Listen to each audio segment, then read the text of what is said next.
প্রথমে এসে হামলা করে, ভাঙচুর করে, এখান থেকে শুরু করে একদম মানে গাড়ি করে এসে সব ভাঙচুর করে যায়। এইসব দেখছেন সব ভাঙচুর করে গেছে, এইসব সামনে ভাঙচুর করেছে, ওইসব সামনে ভাঙচুর করেছে, ক্লাব সব ভাঙচুর করে গেছে।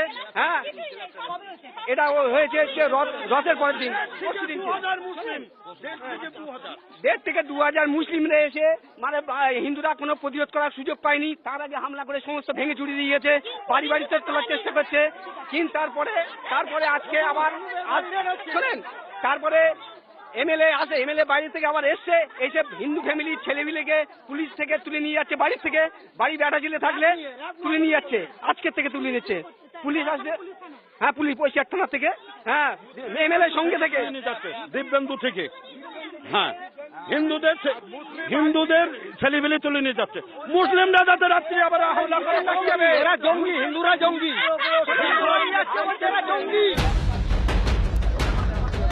In Boshirhat for the last 48 hours, I have seen and my camera team has captured images of the riots and devastation.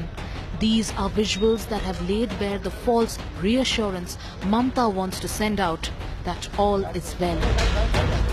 In this part of Boshirhat, the Hindu residents say that the administration is only for the Muslims and not for them.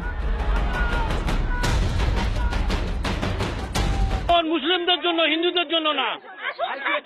প্রশাসন মুসলিমদের জন্য, হিন্দুদের জন্য না। Hello, প্রশাসন মুসলিমদের জন্য, আমাদের হিন্দুদের জন্য না। প্রশাসন মুসলিমদের জন্য, আমাদের হিন্দুদের জন্য না।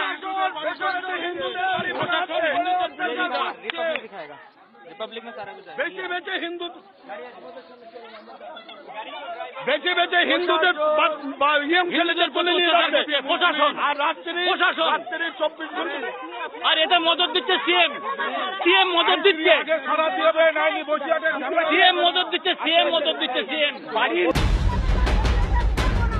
From here, I am the only TV reporter who gets access to the pictures of this violence.